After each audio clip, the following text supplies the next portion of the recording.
NC Impact is made possible by funding from Civic Federal Credit Union. NC Impact is a production of UNC TV Public Media North Carolina in association with the University of North Carolina School of Government.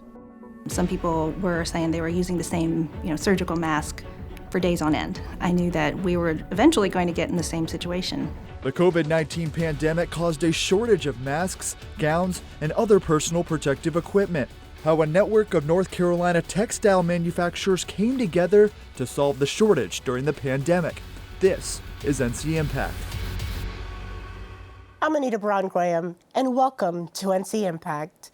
This week, we're looking at how companies in North Carolina's foothills are working together to shift to PPE production. Joining us today are Sarah Chester, Executive Co-Director at the Industrial Commons, Brad Ives, former Director of the state's COVID Manufacturing Repurposing Task Force, and Seth Hawkins, an emergency medicine physician in Morganton. Partnerships and communities allow us to shift quickly when emergencies arise. NC Impact's David Hurst looks at how manufacturers and healthcare professionals are working together to make sure the right kind of gear is getting into the hands of those who need it most. The goggles have been used before and they're all... Back in March, Dr. Ann Gonzalez started hearing about PPE shortages in medical facilities across the country. Some people were saying they were using the same, surgical mask for days on end. And I knew that we were eventually going to get in the same situation. Typically, these are disposable. Sure enough, when she took inventory of the PPE at her office, she noticed they were running low. These are the offices that were kind of left behind, especially independent small offices. They don't have any affiliations with a large hospital that has deeper resources.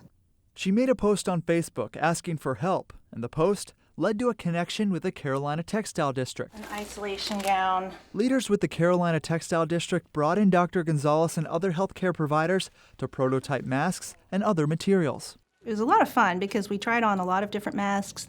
We would say, this is too big. She would take it into the factory. Someone would change it so it's smaller, bigger, and come back out and say, try this on now. So I'd never been involved in anything like that, but it was a lot of fun. The medical professionals worked with the Carolina Textile District to figure out the most effective shapes, sizes, and materials. We ordered these in June. The finished product ended up in the hands of people all across the state, including employees at the NC Rural Center. We felt like when they shifted their operations that we could certainly rely on them to provide a quality product for our organization and staff. Those at the NC Rural Center say the Carolina Textile District's work is an example of the importance of partnerships, especially in the midst of a crisis. For the success of the state and our regions and communities, we have to learn to do a better job of collaborating and building those relationships. So I used this about 3 days ago. And while the Carolina Textile District has not made any N95 masks often used in medical settings, the cloth masks and medical gowns are helping Dr. Gonzalez and her staff fight this virus. The PPE was essential to making sure that healthcare workers could stay safe and continue to treat patients. Dr. Hawkins, you served on the team with Dr. Gonzalez to help consult and prototype the different masks and gowns. What was the experience of partnering with manufacturers like for you? Yeah, thank you for having me on the panel, and really appreciate being a part of that initiative. It felt really important. I think one of the difficult experiences of a pandemic as a healthcare professional is the feeling of helplessness when you don't have the normal tools that you would typically be receiving from an unknown place, some black box that magically these things appear. So being part of the process of learning how they're produced was really helpful, and more importantly, in kind of a Rose of the Riveter kind of way, it really did feel like a partnership where we were working to solve problems, which I think is, in a pandemic, forward movement feels really important. Thank you. Sarah, we've been introduced to the Carolina Textile District, which is an enterprise of the Industrial Commons. It may be impossible, Sarah, to imagine, but without having had that infrastructure already in place and that history of partnerships, what would it have taken to get this kind of initiative off the ground? Probably 6 more months, which at the time we didn't have. I mean, we really had to hit the ground running, and we were, as Dr. Gonzalez said in that piece, we were watching things happen in New York and knowing that it was going to begin to happen here. And so we really started working on this even before. I remember some of our first meetings were even before we had kind of been put on lockdown. So we saw it coming and we just jumped in as quickly as we could. And I think if the relationships and the infrastructure of the Carolina Textile District and our staff, I mean, we had 11 staff who just turned their full attention to this all day, every day. People who normally did workforce development programming became customer service reps. And there was just this willingness to pivot. As Seth said, it was just this moment where we felt like this was our time to help and to help our communities and to help other communities. And it was very stressful, but also very, very exciting. Well, I just want to point out that I have a personal reason to be grateful to you. Thank you very much for my NC Impact face covering here. Not PPE, but equally important to me.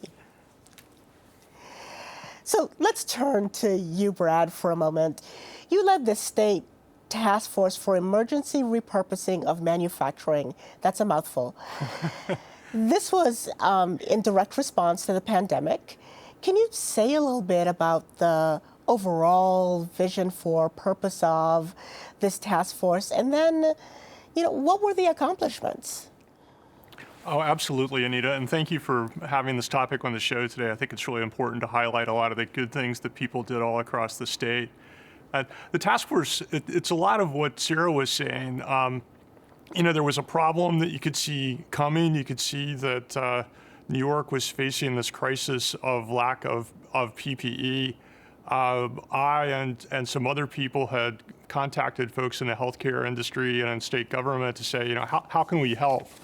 And quickly what was identified was that the Department of Health and Human Services and North Carolina Emergency Management were just being overwhelmed of great offers from across the state to try and make things. If you remember back, initially the focus was ventilators. We thought we were going to have a huge shortage of ventilators. So everybody from retired engineers tinkering in their garage to Moog synthesizers in Asheville was trying to figure out how do we solve the ventilator problem.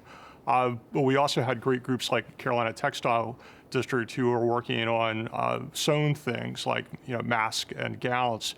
So the task force came together really quickly with a group of volunteers. It was a great team effort. It certainly sounds that way, and I hear you echoing the point Sarah made, which is you've got to have some infrastructure, and it's got to be cross-sectorial and multidimensional for these collaborations to work. The COVID-19 pandemic has lasted longer than most of us expected, and there is still a shortage of personal protective equipment for our healthcare workers. Here in North Carolina, the Carolina Textile District is using their network of textile manufacturers to lead a major shift to producing PPE. NC Impact's David Hurst reports. So that's a kind of a different process on putting them together. When the COVID-19 pandemic hit, Pretty simple design. Eric Fulcher wanted to find a way for his company to help. The thought that we could be involved in helping, folks that are on the front lines fighting this pandemic was really, really powerful. For several weeks during the height of the nationwide PPE shortage, Design Foundry produced medical gowns. It's a project that proved to be a little different from their usual production of furniture. There was a lot of trial and error to start out with, quite honestly. But kind of once we nailed it and nailed our specifications, it really kind of moved through the process pretty seamlessly. The work connected them to the Carolina Textile District, a network of textile manufacturers across the Carolinas. This material is antimicrobial. In response to COVID-19, the Carolina Textile District tapped into their network to produce and distribute over 400,000 masks and gowns across the country. Within 2 weeks, we had essentially created a whole new business where we were bringing together groups of companies that had never worked together before. We were standardizing procedures, prototyping, working with doctors. We've started a warehouse and a distribution site. About 60 manufacturers partnered with the Carolina Textile District to make medical gowns and washable pedestrian masks. You can really do a lot with screen printing. The items ended up in the hands of not only medical workers, but also school districts, nonprofit organizations, and businesses. And so there was a sense that we were keeping doors open and keeping workers working, and we were also providing an essential service to our community. The Design Foundry has since handed off their gown production and is back to full-time furniture, but the work left a lasting impact on the company and their community. It was great that we could be involved. It was great that we could be a part of the solution. And that made us all feel really good. But it also brought us together as a team, brought us together as a community here at Design Foundry. Sarah, help us understand what's next for the Carolina Textile District as it relates to PPE manufacturing. What's the work still left to be done? Sure, yeah. Thank you, Anita. So we just finished up our contract with the state for gowns, which felt good to wrap that up. And we continue to pivot. I think there's going to be changing and evolving needs. There's going to be, as Brad was saying, like the basic surgical mask that just always needs to be made.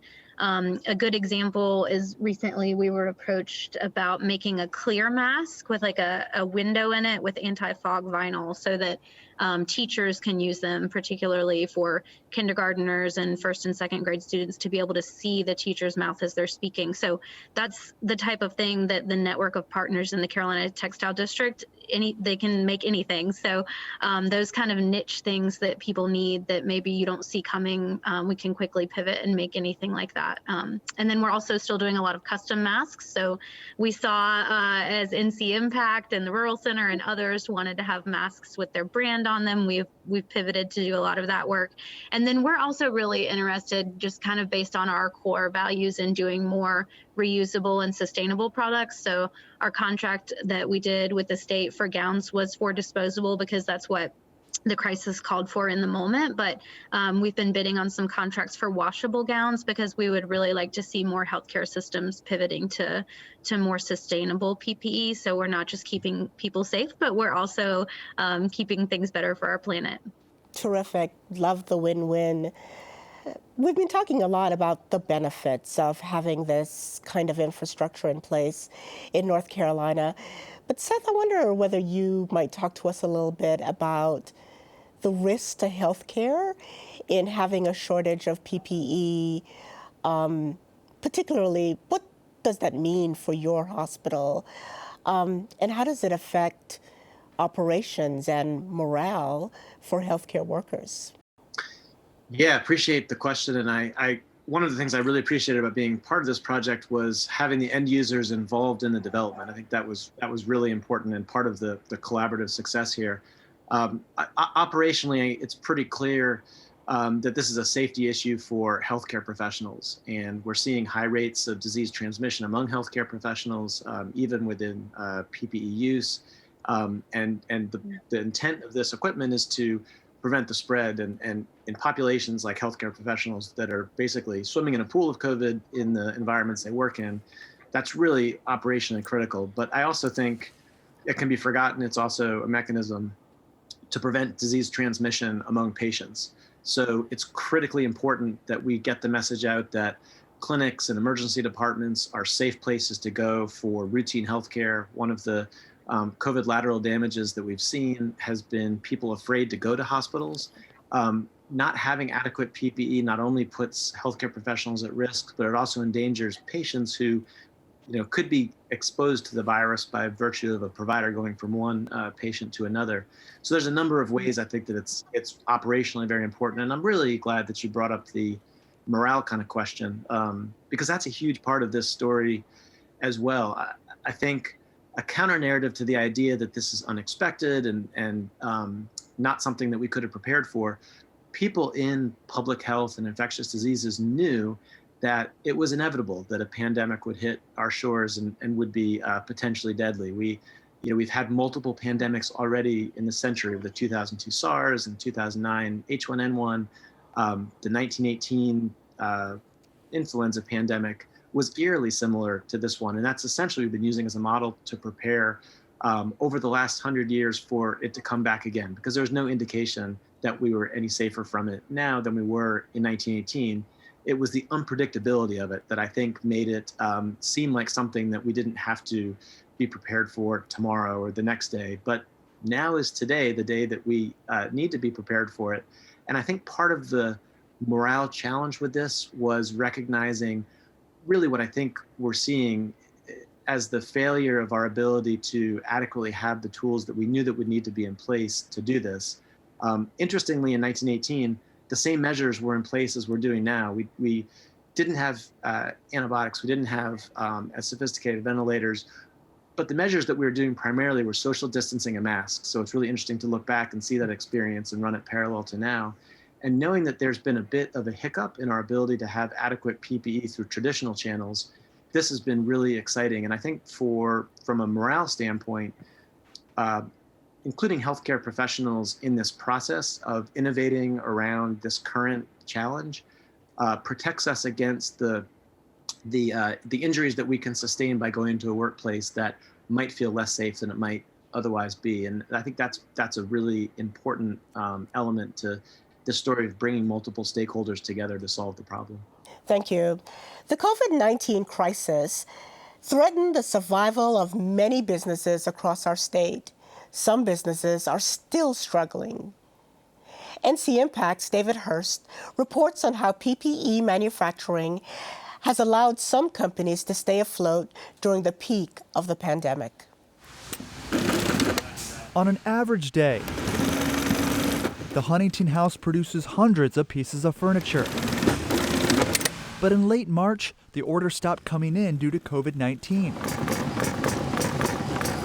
As a result, they quickly changed their manufacturing plan. Throughout the month of April, the only business activity we had going on here was mask production.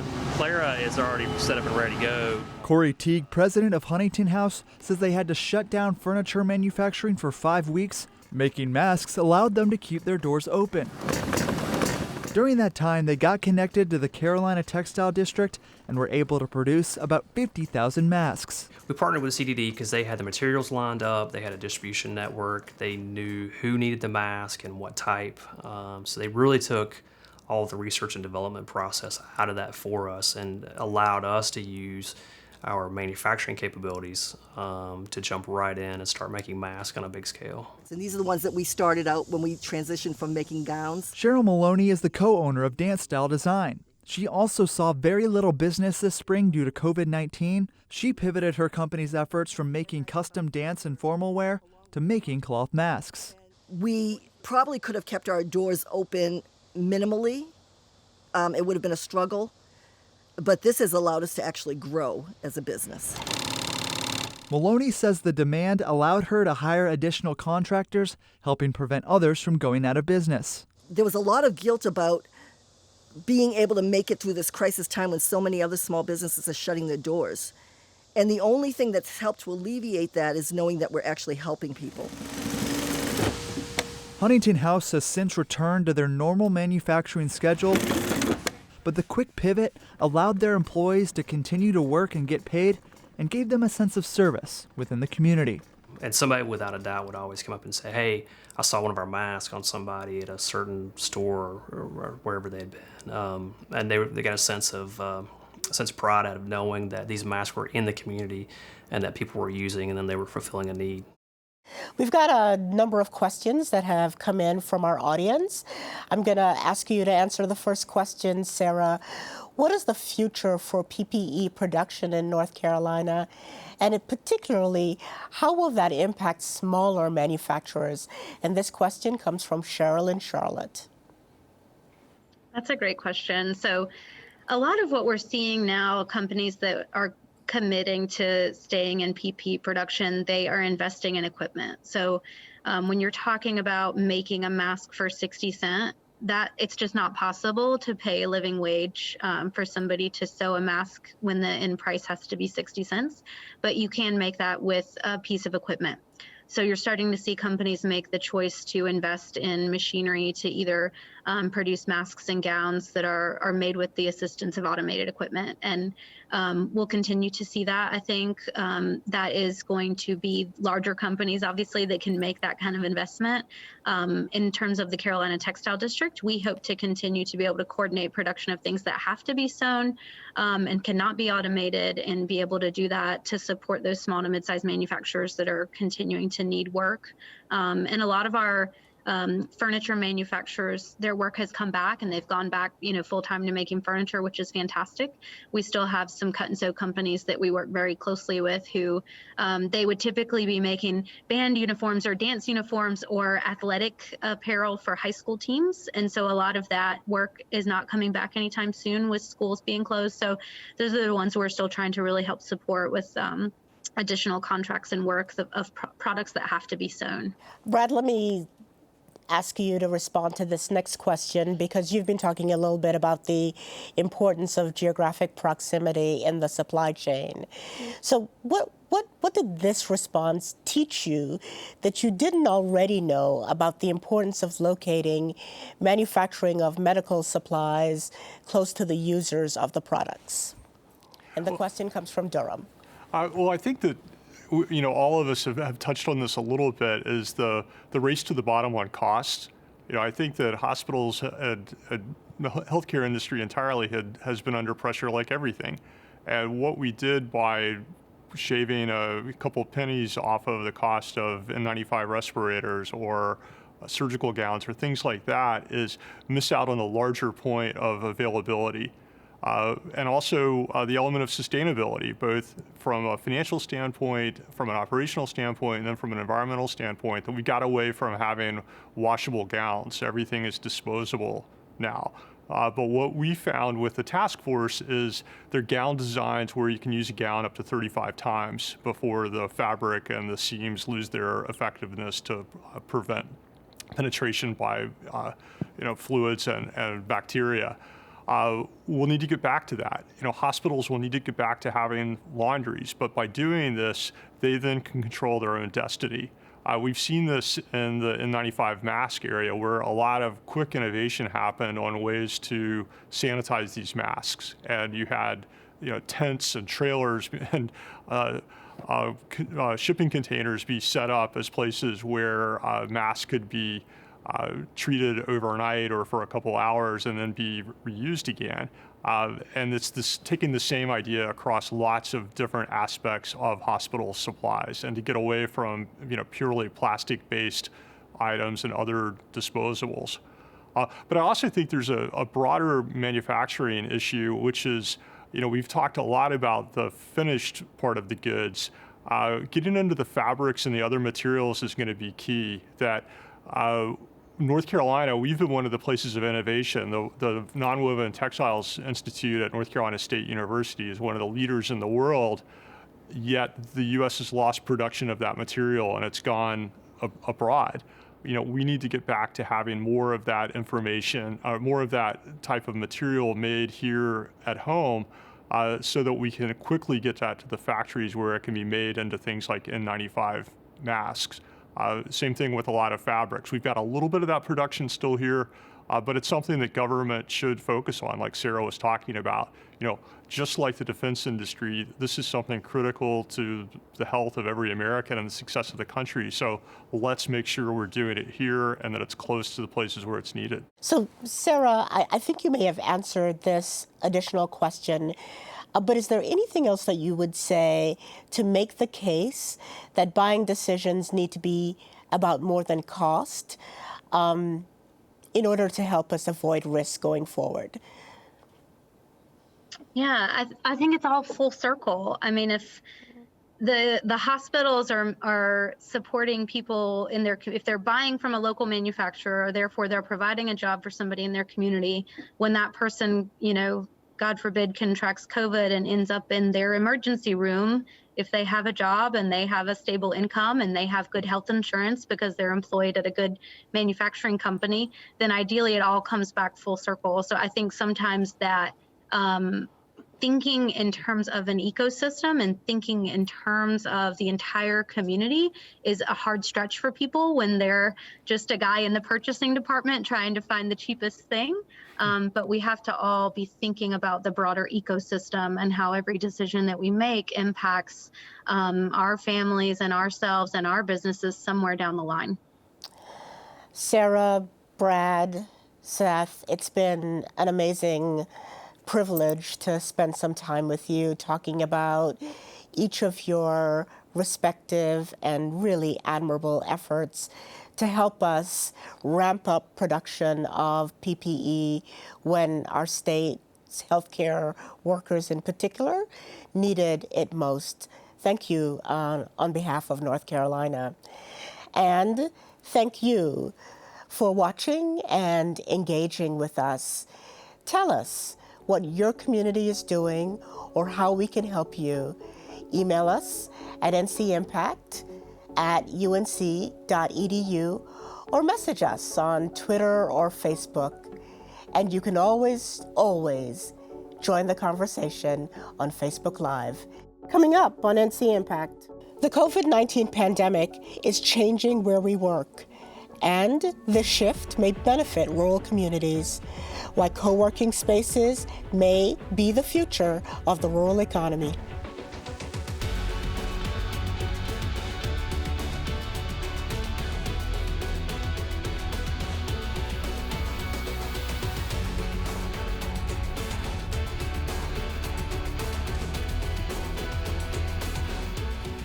NC Impact is made possible by funding from Civic Federal Credit Union. NC Impact is a production of UNC TV in association with the University of North Carolina School of Government.